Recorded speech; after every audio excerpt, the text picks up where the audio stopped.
Yeah, that's me, Aaron Gardner, the host of the RedState Weekly Briefing. It is Sunday. It is 7 p.m. Eastern. LaDuke is already trying to ruin the show, so it must mean it's time for the RedState Weekly Briefing. If you're here with us, that means you don't have a football game that you like. It's a Simpsons rerun. Matlock isn't your favorite show, so we're glad that you're here with us.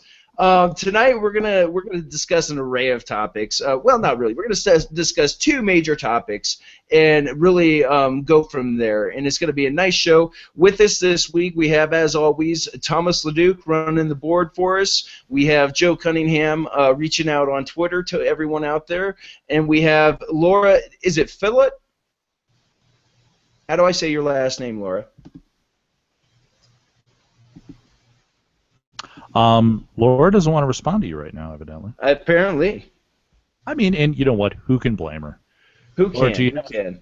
That's the type of person she is. She's classier than to respond to such a person as Aaron Gardner. I think she's frozen. I think she's literally turned into a Disney princess and is frozen right before our very eyes. Watch this. Let's go ahead and see. I can't even make it go to her. So there is something wrong with Laura right now that's different than what's normally wrong with her on Twitter. So we'll let her get back to us whenever she can.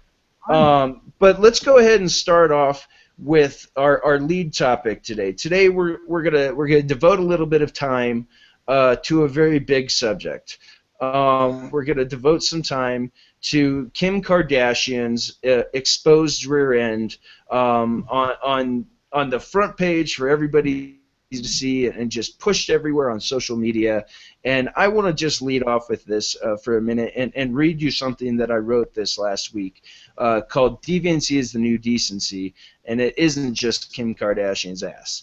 The last thing I ever wanted to do in my professional career is talk about Kim Kardashian. Actually, let me correct that. The very last thing I ever wanted to do in my life is to talk about Kim Kardashian's bare naked ass. Yeah, here we are. This week, the world was exposed to the oiled-up rear end of a reality TV star whose celebrity roots can be traced back to a sex tape in which Kim Kardashian, owner of the aforementioned Grease Gluteus, was literally pissed upon. And though I have resisted the urge to engage in this subject, in the end, I felt compelled that I must. Now, this is what I want to lead with, really. This next paragraph is where I'm going to go and probably stop. But I want to say we live in a period of time that has rejected the standards of our predecessors. Not only the founders of our nation, their prude social mores and concepts of liberty and order, but also the wisdom passed down by the Jewish and Christian faiths. Instead, our time has seen the elevation of the most base desires of the flesh as the ultimate freedom and equality. And, you know, honestly, I think that's what this issue of Kim Kardashian and a lot of other things that we saw this week comes down to.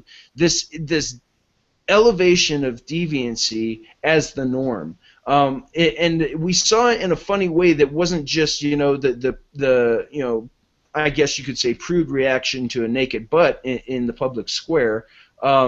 We also saw it in the rather prude progressive reaction to a shirt that was worn by a scientist with the European Space Association when they landed an actual spacecraft onto a flying, moving comet in space. An amazing achievement that this guy made, and the focus all became on a shirt that he wore because it had half-naked women on it. Now, myself, I probably am a little bit more prude than a lot of people out there in Twitter land and a lot of the younger people. But for me, it seems like we've taken these things that once were, you know, kind of, oh yeah, in the sock drawer, or in the closet, or in the shadows, or whatever your frame of reference is, and however you want to put it, and we've brought it out and brought it into the public square and said, this is real life. This is normal. This is what an average American family or an average American single female or an average American male is supposed to be like. And honestly, in the process of all this, A lot of it, which you can blame on the radical feminism movement and sexual revolution of the 1970s, but also the very principles of progressivism. What we found is that we've taken religion and we've taken all the structure out of society, and we've put in place of it this deviant culture that it isn't the norm and shouldn't be what's celebrated daily as what the picture of America and liberty and freedom and equality should be. So with that monologue, I want to go a little bit more into the Kardashian issue. I had to really struggle just then with my phrasing on that because I didn't want to phrase it improperly. But I want to go to Joe first on this because for some reason this seems to be his issue and he really likes this. So I'm going to go ahead and go over to Joe first, and we're going to talk about why she did this, and why we're all supposed to just be exposed to it and accept it as the norm, and instead of pointing at it and saying, hey, look, this is wrong. Put it in Playboy, put it on the back shelf, and leave it in the 7-Eleven where it belongs back there, rather than out everywhere. Joe? I'm going to quote a former United States Senator, a Democrat from New York, who wrote this in 1992. Social scientists are said to be on the lookout for poor fellows getting a bum rap, but here is a theory that clearly implies that there are circumstances in which society will choose not to notice behavior that would otherwise be controlled or disapproved or even punished. It appears to me that this is, in fact, what we in the United States have been doing of late. This was written in 1992 by Daniel Patrick Moynihan, who was also a sociologist, in case you weren't aware, who has this piece called Defining Deviancy Down. And he's talking more about cultural violence and everything. But it still it speaks to what we're doing and how, or what we're talking about, and the big problem, which is Kim Kardashian's rear end, and one that I was successfully able to get LaDuke to talk about on his show the other night or the other day, which is still my biggest accomplishment today. Your life.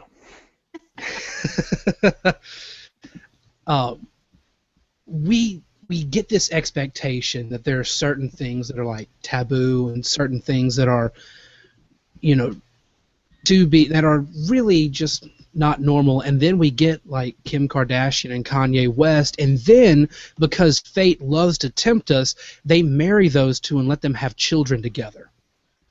There is nothing that should be acceptable about, Kim Kardashian's rise to fame. And there should be nothing that's special about Kanye West calling himself God, but we get this behavior, and not just celebrities, but normal people in this movement in the left from all the time.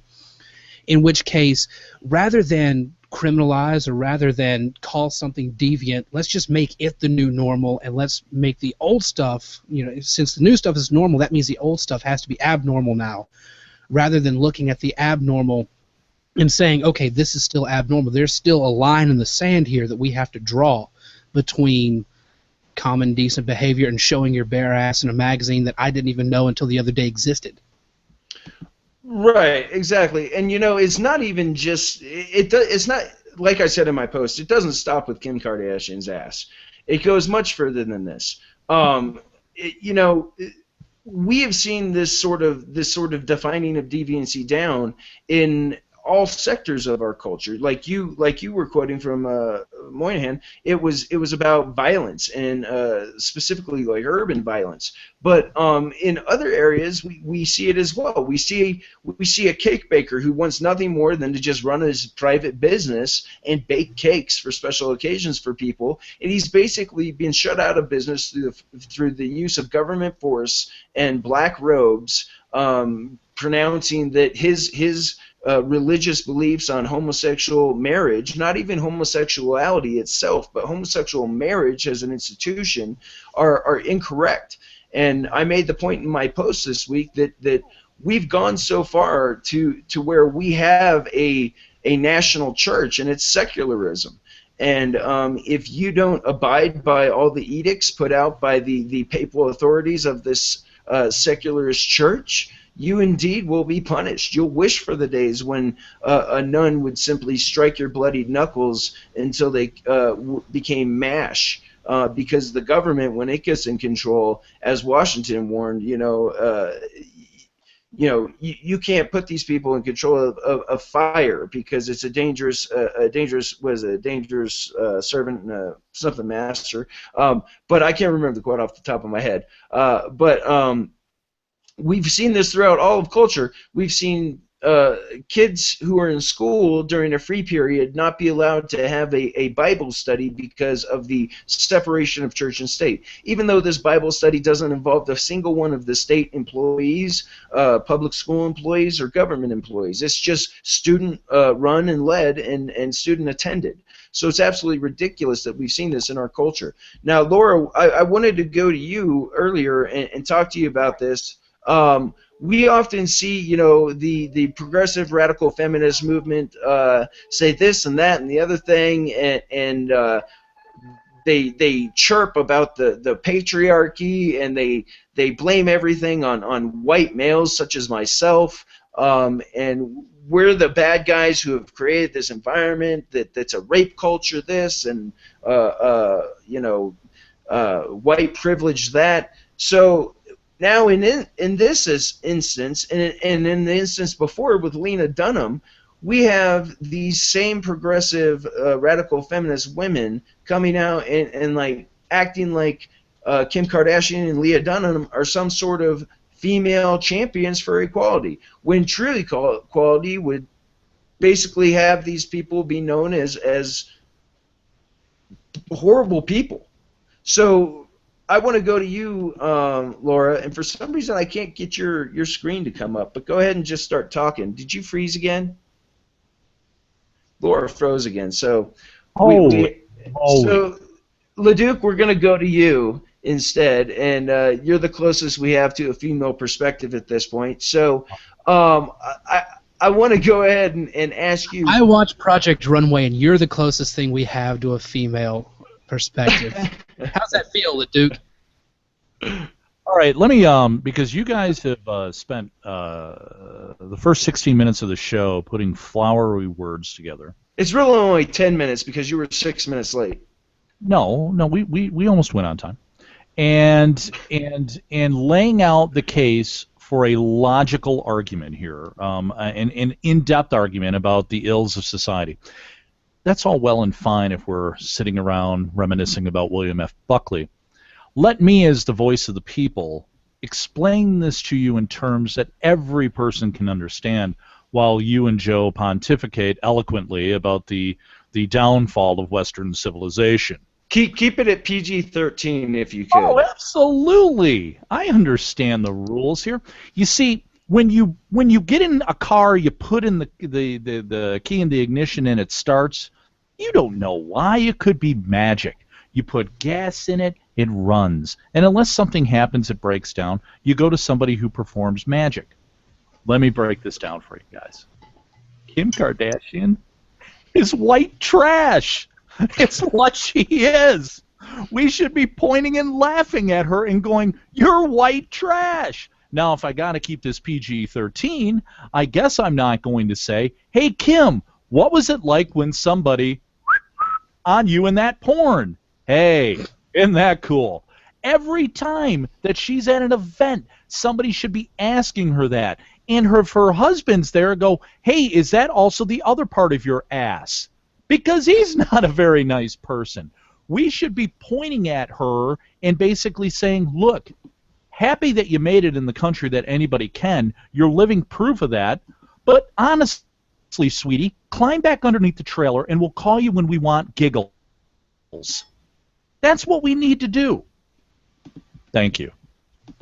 But you can say the same about Joe Biden.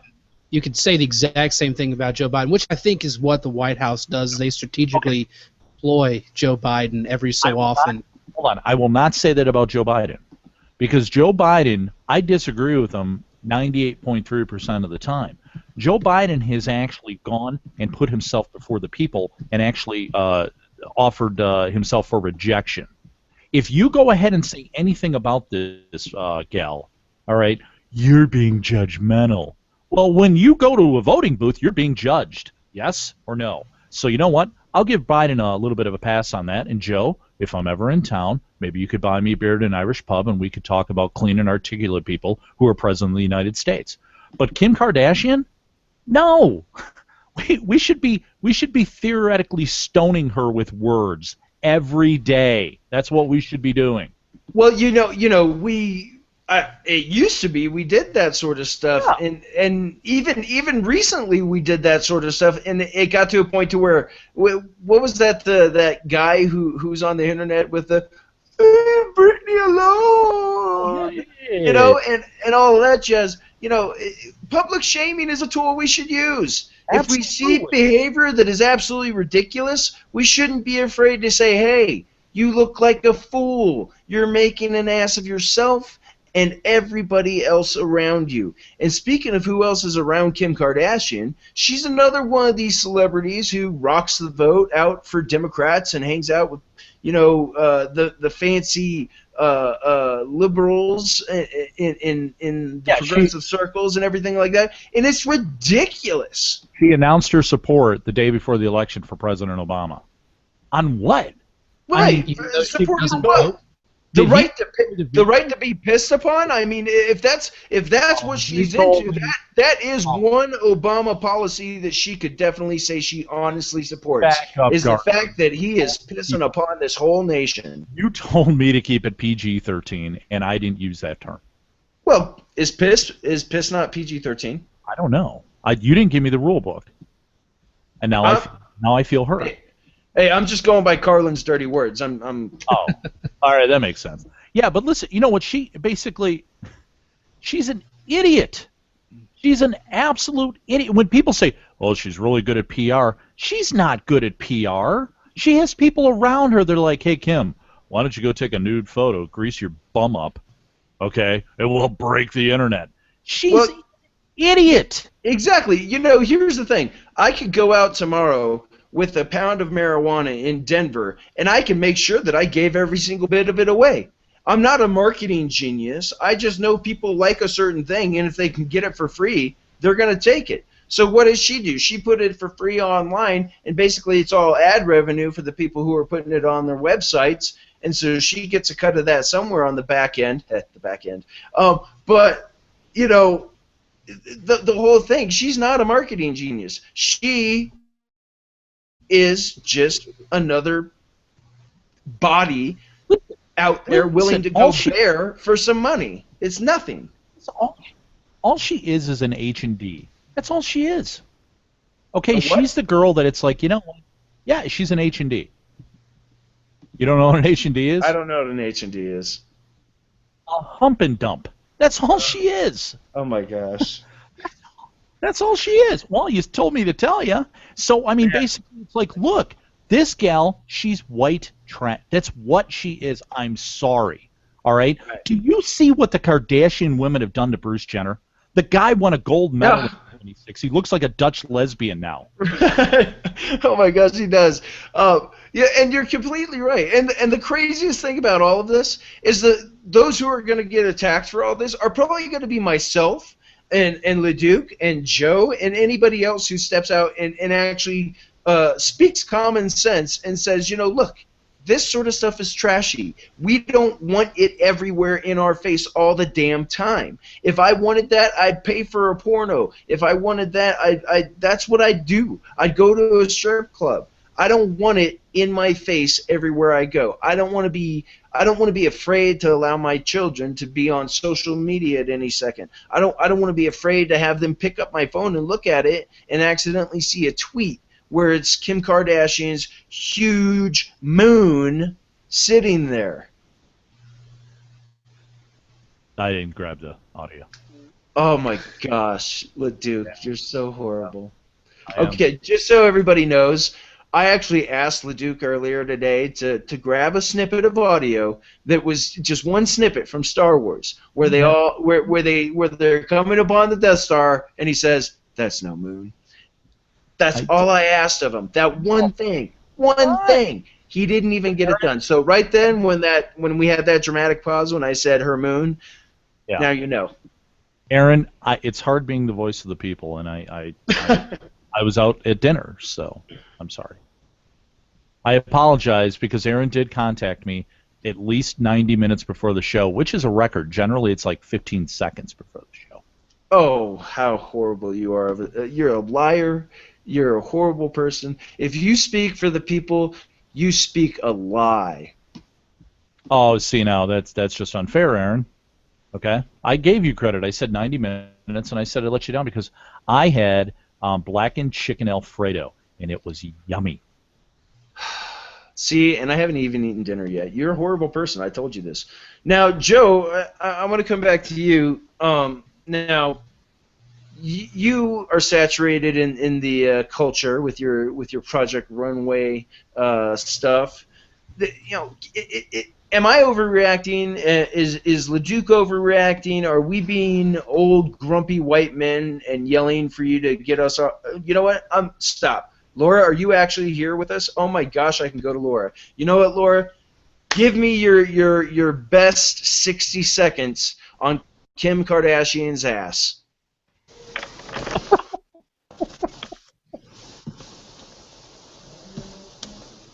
Laura's intimidated. You're down to 50 seconds now, Laura. I know. Okay. She has a huge one. I don't understand why this was a big deal, but I'll tell you this. Finally, when my internet works, I'm going to take this 5 seconds to tell you this. I don't understand why feminists, on the one hand, will tell everybody, don't mess with how I dress, and don't tell me that I'm not, don't tell me that what I'm wearing is going to make me ask for it, if you will. And then on the other hand, say that some scientist wearing, some cartoon comic book character thing is oppressive in his attire. You can't have it both ways. You've got to either be, everybody gets to wear what they want and nobody can say a thing about it.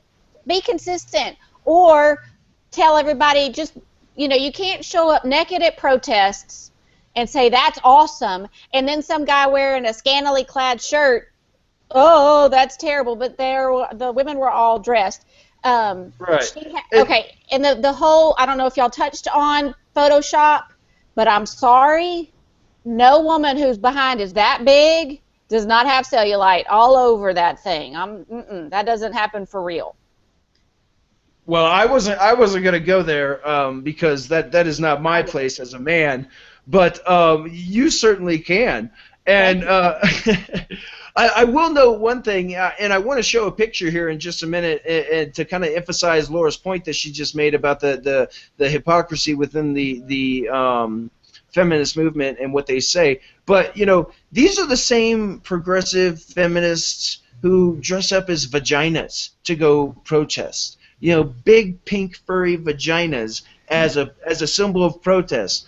And these are the same progressives who support the right to kill a baby inside the womb just because it's the wrong sex and you don't like the sex that it is, or it's inconvenient, or it's just inconvenient. It's just not not time for them. So, yeah. But let me show this image to everyone real quick and share it with everyone, just to emphasize Laura's point about this hypocrisy. It is really stunning, and I want to warn all of our viewers, if you have any little kids present, this is going to show Kim Kardashian. It's going to show it. It's going to show her huge ass. And I just want you to know before I share this, so if you have any children in the room or you have issues with seeing this sort of thing, please step away in 5, 4, 3. There it is. So that right there. It's a space station. Thank you, Joe. Thank you very much for doing what Thomas failed to do. Play a simple audio clip. So I want this to be seen by everyone. This is what I learned this week. A shirt, space-themed shirt with like pirate space girls is sexist and exploits women. And Kim Kardashian, with her naked rear end, greased up like she is being prepared to be mounted or something, doesn't. And it's really incredible how that. I like how you have him looking at her ass. Well, I didn't make the picture. I got to admit, I got this from Laura on Twitter, and I'm not sure where Laura got it from. But I don't either. He is staring at her ass. I'm using Laura as my gender cover. Right, exactly. I retweeted it, so therefore it's okay. Well, Right. okay, so you look at Kim Kardashian, and the thing. There's a couple things. Again, I missed everything y'all talked about because my internet sucks. And net neutrality. So or not, I don't even know anymore. I don't care. So she's got this. She's projecting this image of perfection, and it was photoshopped. It had to have been photoshopped because that's what they do in magazines. Nobody looks like that in real life. I mean, everybody has stood in the grocery line and seen the real pictures of these women, and you're like, I don't know if you ever saw Kim Kardashian without all her makeup, you wouldn't even recognize her. She's not even the same person, and she's really not that. I mean, she's pretty, but she's not all that. I don't even think she's all that gussied up. I've never found her that attractive. I mean, honestly, I don't get what it is about her, and I look at her butt and the size of it, and it's too much. I'm just saying it's too much. Maybe some other people dig that. It's too much. I think Kanye does, but also to go back to the whole Photoshop. Women want to. Okay, let's go Monica Lewinsky for a second. She had an opportunity to say, you know what, I did this when I was young and I made a mistake, and instead she went along and said, oh, everybody threw me under the bus and the conservatives and blah blah blah. Kardashian, if she's talking about women empowerment, and I mean these women have such an opportunity, and I don't really care about their political leanings, but they have such an opportunity to project all the things that feminists declare, empowerment, strength, breaking the glass ceiling, all these things these women are actually accomplishing, and instead of embracing that and showing that for what it can be, they strip down naked and grease up and take pictures of their ass. Well, and that's a point I made in my post. The feminist movement has made a world that the patriarchy used to only be able to fantasize about and masturbate into a closet about. Because I mean, the feminist movement has made this world where women, the whole essence of them comes down to their vagina and how they can use it as leverage and how they can use it for money or whatever, and it's absolutely ridiculous. And it's made everything to where a teenage boy can go out and have sex with his teacher because everything revolves around this now. It's ridiculous. Well, and even out now, go ahead, Thomas. I'm not disagreeing necessarily about that, but I mean, you said to keep it PG-13. Now you've brought up masturbating in a closet. You use the term furry pink vaginas. I don't know where the damn line is with you, Gardner. All right? Well, no actual cuss words is what I'm trying to say. Oh, well then, Kim Kardashian was in a porn and she got peed on. What is the matter with you, America? Is there something wrong here? This woman should be pointed at, laughed at, and go, why did your mom, A, leave her husband that got OJ off, B, turned Bruce Jenner, who was a gold medal winner in the '76 Olympics, into a Dutch lesbian? What is the matter with you people? We shouldn't be celebrating them. We should be sending them up on a rocket to land where that guy put that comet. That's what we should be doing. Well, and the funny thing is they're not actually. Well, and I speak for myself. There's not actually. I don't see a celebration. It's more like a tolerance. We've taken it to the point of, look, do what you want. We don't care, and so there's no standard anymore. Like in LA County right now. The LA County District is defending a teacher who was, I think he was 28. I think he's double the age of the girl that he was having sex with, his student, 14. And they were arguing, the district was arguing that 14 was old enough for her to be actually having consensual sex with. They have destroyed standards. There's no truth anymore. There's no standard. There's no common decency because there's no communal protectionism. There's no understanding that some things just kids shouldn't be exposed to. You're talking about PG-13 right now. There are people out there that say, well, you know what, kids should be able to listen to whatever they want to listen to. It's freedom. And then there are those of us who are conservative and who have kids like me who I'm looking going, they will get exposed to that for the rest of their lives. Can we protect them and keep them kids for just a little bit longer? But they don't want that. They want to expose them to sex at 14 and say, well, it was consensual. I read a post that said that a 14-year-old girl can't hardly decide what she wants to wear that day still. And I was that way, when I was a freshman in high school, the biggest deal for me was what I was going to wear the first day of class.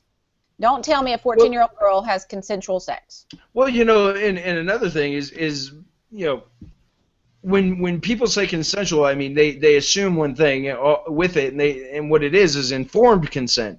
Because somebody can give consent and not know what they're consenting to, and informed consent is what we really need to focus on. And by no measure is a teenager, probably even up to 20 years old, able to make real informed consent with these decisions. Partly because we just don't raise kids to deal with reality anymore. We raise them to deal in a fantasy land where everybody gets a first place ribbon, and it's okay to grease up and show your butt in front of the entire world. So and it should be celebrated. This is right. The other thing about feminists that drives me crazy. On the one hand, they should be celebrated for greasing up their bodies and showing their ass, except that any little boy or any young man that takes that image and then proceeds in the closet, well, he shouldn't do that. Well, you can't control how it's perceived. They want to be able to control both ends of the stick. They want to be able to control the end of the stick that Kim Kardashian picked up, and they want to be able to control the end of the stick that the other people have picked up. Slut shaming. You shouldn't slut shame. Well, you know what? Guess what? Don't walk around. Why not? Then, we're talking about the sticks Kim Kardashian's picking up. We talked about getting OJ off earlier, LaDuke. You guys need to watch the double entendres here a little bit. We are trying to keep this family friendly. And let me just say something about that California story. Get on Louisiana's level. We had a dude who had a threesome with 2 blonde teachers here in South Louisiana. So. Oh, honey, in Texas, a teacher falls a week about. You'll see in Texas some teacher somewhere had sex. There's like a lot of times women having sex with teenage boys, and I want to take these women and string them up. No. Well, what I don't understand is, are there no eligible men their age, or are they just controlling and manipulative women? Yes.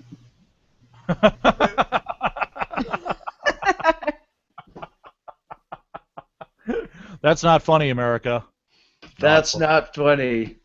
Wow. I wish I had that other lady, Sandra Fluke's picture to put up here as well, because she's another one of these people who basically rode the political pipeline to fame on these uterus and vagina issues, and really, what is she now? She's a failed congressional candidate, and probably going on to be some head of some pro-abortion group at this point. What is she even doing? Why are these people elevated, Thomas? Why do we have this need in our society to keep on elevating these idiots, whether it be the people from the Jersey Shore or the people from Dawson's Creek? I don't know. These idiots in their lifestyles and everything they do. Why do we do it? Why? What is it? Well, because there's, I think, at some point that we like to see people who are talentless hacks make it, which reinforces gives us all hope on this show. Yeah, because then we go, oh, hey, that person made it, and they have zero talent.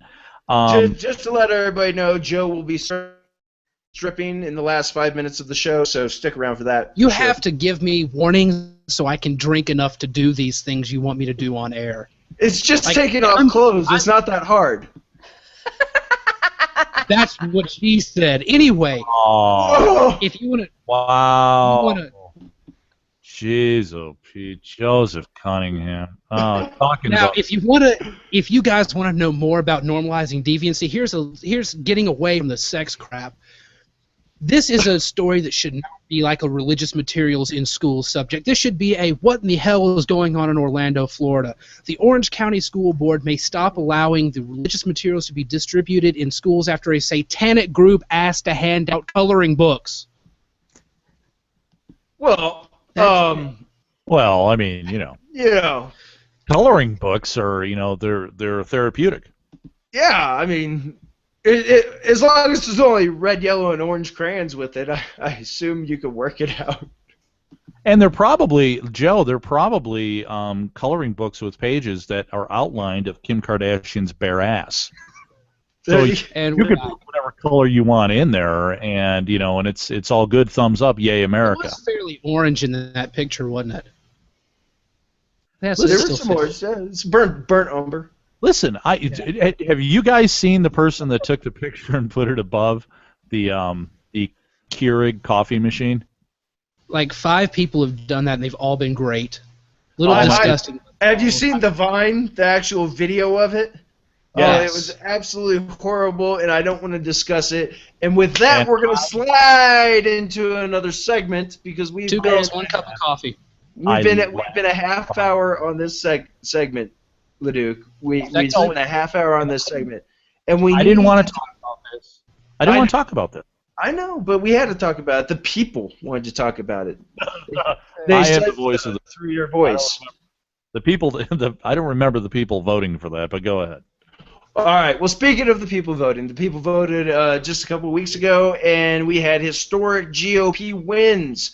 We had wins in the state legislatures. We had the wins in the Senate. We had wins in the House. We had wins in governor's races. We basically won everywhere. When you looked at maps of the United States after election night, you could barely see little speckles of blue hinted throughout the hinterlands.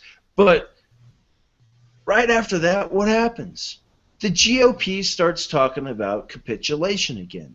And unbelievably, after winning basically on no message other than, hey, we're not Obamacare, we're not Obama, we're not Obamacare, we don't like Obamacare, they're coming out now and laying out strategies for surrender. Today in Town Hall, a sister side of RedState, a writer, Guy Benson, who I respect, he's a smart guy, I like his electoral analysis quite a bit, but he comes out with this strategy today to basically capitulate on Obamacare repeal and instead focus on a package of small fixes to small parts of Obamacare. One moment. You need a Ricola there, big guy? No, just a drink of my water here. Oh, okay. Well, that's good. I mean, that works well on radio. And yeah, well, it's great. It worked out well for Marco Rubio. I'm sure it's going to work out well for me. So I want to talk about his strategy here for a little bit. I wrote a little post this afternoon replying to it, but basically he's worried about the Democrat narrative that's going to come out if we don't offer some fixes. And these are his stipulations. If the Supreme Court were to get rid of the, as they're expected to do, not get rid of the individual mandate, but that they only consumers and that the subsidies will only apply to those with the state exchange. If the SCOTUS comes out and rules that, and if the Republicans were to vote for repeal and have a replacement bill in 2 separate measures that were to land on Obama's desk, and he vetoed them both, Guy comes out and basically says that this is what's going to happen, that the impact is going to be so bad that the Republicans are going to get blamed because the Democrats will be able to go out and say this, and I'm going to quote here. Are these heartless, nihilistic, mean-spirited Republicans willing to actively hurt so many low-income people in order to once again demonstrate their hatred of the president? And he says, this will be their indignant narrative, and the media will go along with it. Americans who would benefit from the fix will be paraded in front of the cameras. Some nervous Republicans might start to peel off. The political Shinola storm would be powerful. Meanwhile, pressure would ratchet up on states to implement exchanges, while the administration would cast about for ways of bypassing Congress, which they do habitually. It goes without saying the Democrats would roundly disclaim responsibility for the mess they exclusively created, just as they'll endlessly repeat the typo lie. The typo lie being that this whole thing is just a typo, and it was always meant for states without exchanges to get subsidies through the federal exchange. Anyhow. Now, this to me is shocking. It's either incredibly naive or incredibly stupid. And because I like Guy, I'm going with incredibly naive because I don't think he's stupid. But to offer up this sort of solution, to say in his idea of fixes, what he's offering up as his fixes to this narrative that can get us through it, are to offer up the medical device tax, to get rid of the medical device tax, to bring back the 40-hour work week, and to repeal the individual mandate. Now, my feeling is, in what way could we pressure Obama to repeal the individual mandate or restore the 40-hour work week when he won't repeal Obamacare as a whole? Because those two items are holding up Obamacare as it is. Without the individual mandate, people in the state exchanges leave.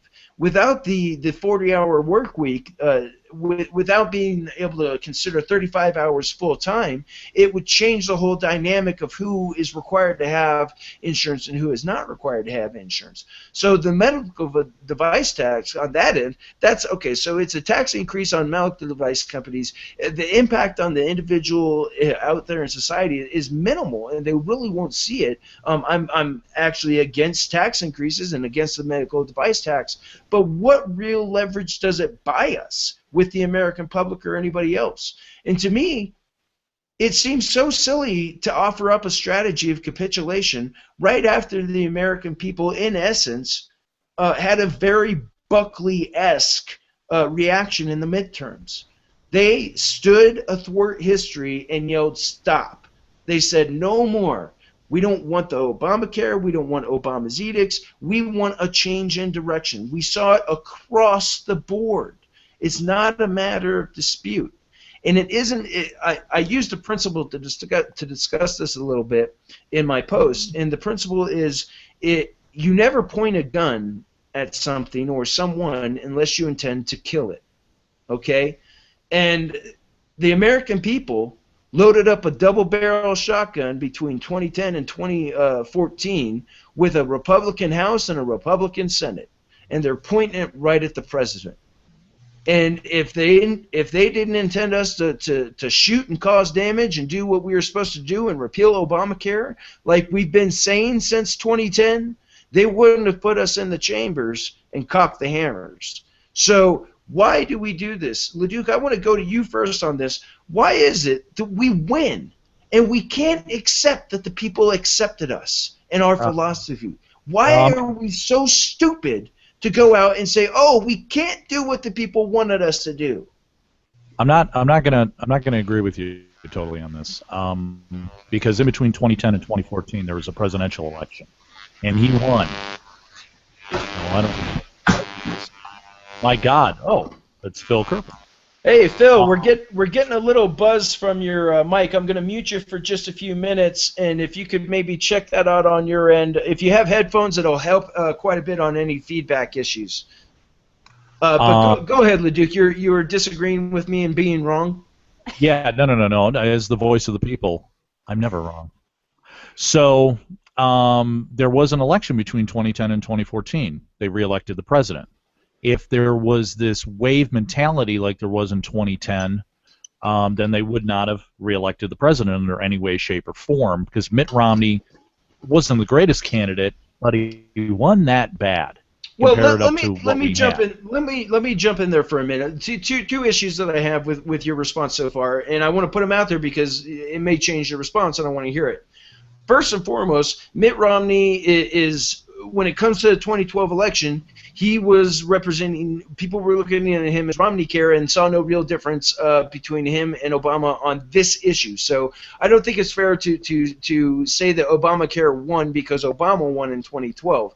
Also, 2012 was before the rollout of the actual healthcare site, before it all was implemented. So 2013 in October, when we saw that, the dynamics definitely changed. And that's why I think it's silly for people to be still considering a 2016 run for Mitt Romney, especially considering the Gruber connection, which we'll talk about when Phil Kerpen is able to join us with his audio. But go ahead and go from there. I think you're missing a dynamic shift in your response. So your second response is correct. Your first one, there wasn't a there wasn't a wave of comparison between the two to say, well, we already have it, so we might as well keep the guy that we have. That wasn't it. The bill of goods was sold as it was. Since 2012, you're right, with the rollout and everything, people, and actually starting to experience it, people have been like, WTF, what is this?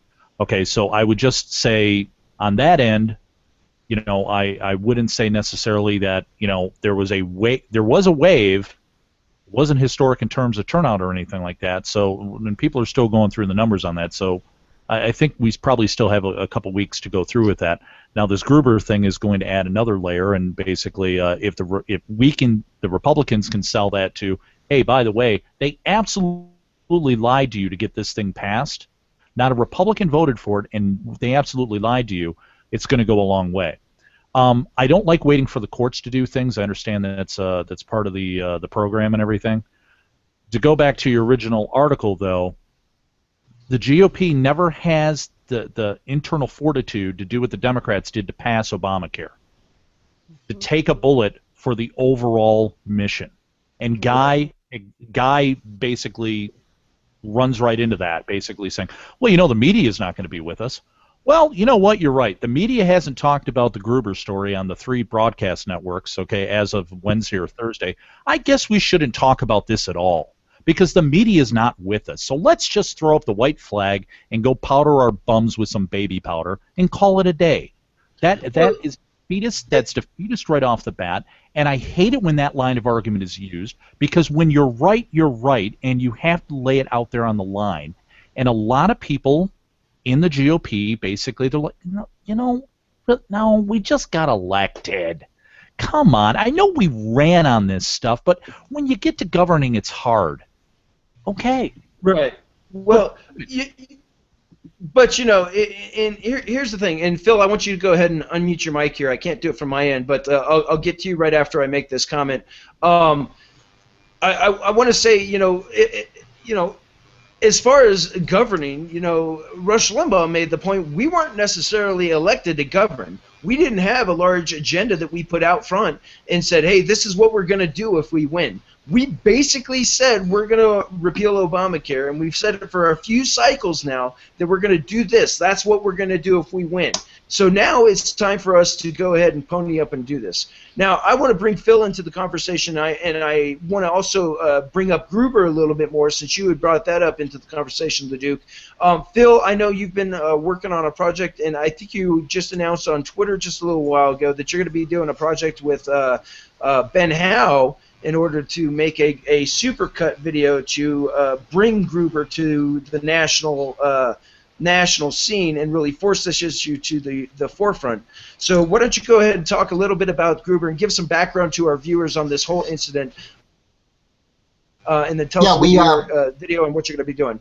Yeah, this is actually the second sort of Gruber highlight reel that we're doing. We did one back in July when the comments that were so damaging to the government's case in King v. Burwell, the case going up to the Supreme Court, came out. We did a pretty good highlight video of that, and we're doing another one now. I actually had the honor of breaking this latest big Gruber video where he called us all stupid and said the lack of transparency was an advantage. Rich Weinstein from Philadelphia sent that to me last Friday, and I clipped it, posted it on our YouTube account. It's near 1 million views now, and that sort of triggered this whole week's news cycle. So I'm pretty proud of the role that we had in that.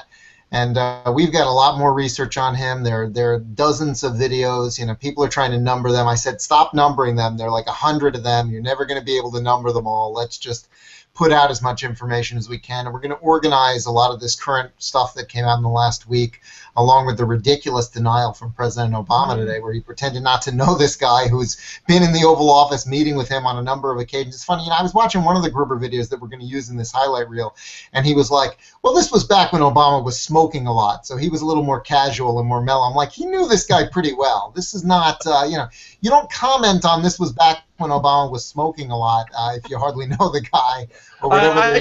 I just question what he was smoking. Well, yeah, a couple people have made that joke on Twitter when I sent that out. It's sort of an obvious, you know, he was a little more mellow than he was casual. Yeah, I don't know. I don't know the answer to that. Well, let me ask you. They knew each other extremely well, and it was Gruber's data, his analysis, that underlay not just his own numbers that the White House and the Democrats in Congress touted, but the official Congressional Budget Office analysis as well. And Jeff Anderson has a really good story up on this point over at Weekly Standard, but he's missing kind of the smoking gun of this, which I just emailed to him. Maybe he'll add it to his story, but there's actually footage of Max Baucus on the Senate floor saying that CBO relied on Gruber for numbers that they didn't have. So all those official CBO estimates, the scorekeeper of Congress, they were getting fed stuff by Gruber, who of course takes pride in deceiving the American people to get this thing passed. So I think, I've been saying this just confirms everything that every conservative thought all along about Obamacare, that this thing was a pile of garbage sold to us by deceit and lies and disdain for the American people. And, I'm with you. I hope that Congress will be really bold in going after this, and they're not going to say, well, it's already rolled out, so all we can do is tinker around the edges. I think that's a really clear mandate coming out of this election. They've got to really force this. Bill Clinton didn't sign welfare reform until the third time it passed. He vetoed it twice. And I think they ought to send repeal of Obamacare over to Obama over and over, keep making him veto it, make the case to the American people. And, if this guy wants to save any legacy at all, he might end up repealing this thing himself. I think that's a possibility. And, I made a point in my post today. We have, the House and we have the Senate, and we can actually use those to our advantage with the media. We can force them to cover news conferences that we have, and we can pull out victims of Obamacare ourselves. We don't have to sit and wait for the Democrats to run the playbook on us. We all know the playbook. We can run first things first. First things first, we got to subpoena Gruber. I want him up there next week. I don't know what's taking so long. There should have been subpoenas in the mail a couple of days ago, and frankly, I want him up there. I want him to answer for potential perjury for all of his previous congressional testimony. I want them to play these tapes back to him right there on the big screen and get him to answer for all of this. I mean, that would be incredible theater to make the case against Obamacare, and it's also richly deserved. So I hope that they're not so busy jockeying for committee chairmanships that they put this off until next year. I think it would really miss an opportunity to strike while the iron's hot. So I've urged them to get a subpoena out and get him up there as soon as possible. You're absolutely right. Not only would a subpoena bring him to Capitol Hill and cause him to come and probably make contrary statements and perjure himself. Yeah, who knows what side he's going to take? He's been all over the map. It's like, there's a good chance he'll just say, blurt it all out. Who knows? Right, and the other thing is that all the footage that would be created from it would be just a blessing for the next campaign cycle. But let me ask you one other question here real quick on this. Now, stuff that's coming out about Gruber and how it was all put in place and the lies that were put into place and the historic majorities that we have now in state legislatures across the nation, do you think this could be the impetus for some of these state legislatures that are run by Republicans to go ahead and that also had the Medicaid expansion or the exchange set up in their states to reconsider this and to start peeling these things back? I sure hope so. I mean, I think that our guys in the States have got to stop being afraid of the liberals and afraid of the media and afraid of being attacked. They just got to stand up and make the argument on all these things. I mean, on Medicaid, we've got liberals literally celebrating adding people to the welfare rolls. Like, that's the greatest thing that ever happened. Adding able-bodied childless adults, which is who the expansion population is. And not just that, but actually giving them priority over the truly needy, people who are disabled or people who have families with children. That is an insane policy. That's an insane policy, and our guys need to be bold and stand up and say, look, I'm not adding able-bodied childless adults to the welfare rolls, giving them a disincentive to work. And by the way, the best study on the Medicaid expansion shows that you are 10% less likely to have a job in a year if you were given Medicaid as an able-bodied childless adult. We shouldn't be doing that. We shouldn't be celebrating adding people to the welfare rolls. There used to be a bipartisan consensus that shrinking the welfare rolls was a good thing. Medicaid is welfare health care. We need to make the case that it is not a good thing to put able-bodied childless adults, which is what the expansion population is, in Medicaid. In some of the states that did it, we ought to roll it back. And in the states that haven't done it, we need to hold the line and make the argument and not just say we can't afford it, although that's true. But we really need to make the moral argument that these are not people who should be on welfare for their health care. And, I think that we need the high ground on that. And the same thing with the exchanges, especially with this lawsuit pending. It would be crazy for any state to pass an exchange law and subject companies in their state to employer penalties, and moreover to allow subsidies to flow and to allow the mandate to take effect, which are not things we should believe in as people who believe in free markets and economic freedom. And I'll add one other thing that every state with a Republican legislature should do, and that is put restrictions on these navigators. A couple of states have done this. I know Texas did. Make them actually be trained, make them go through criminal background checks. There is no way that the Navigator program should just be open-ended grants for left-wing political activism, but that is what will happen if states don't impose restrictions, and that's what we saw in the first round last year, so that should be an easy one for Republican legislatures. I think you're absolutely right on all those points, and also I want to refer back to one thing you said on the Medicaid expansion. Didn't we also, wasn't there last year or something like that, a report out from Oregon on Medicaid basically showing that there was actually no better health outcomes, and health outcomes were actually worse through Medicaid than through the private market? This was a landmark study that was done in Oregon. It was published in the New England Journal of Medicine, and they found that there is no improvement in physical health from adding people to Medicaid. There's a slight improvement in the incidence of depression, so people are a little less depressed, and there's an improvement in financial outcomes. Obviously, if the taxpayer is paying for your health care instead of you paying for it yourself, but there's no improvement in physical health. And so this argument that liberals make that people are dying in the streets and you're killing them if you don't give them Medicaid, there is zero basis for that in the actual data. It's just not there. There's no evidence that physical health outcomes are improved by Medicaid at all, and that was the landmark Oregon study, as you pointed out, was published in the New England Journal of Medicine.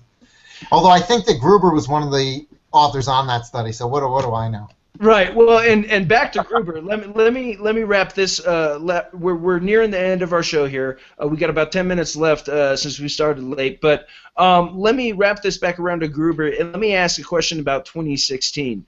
These Gruber videos and everything that's coming out and his connections to Mitt Romney, I feel like that's going to play against Mitt Romney in this specter of a Mitt 2016 run.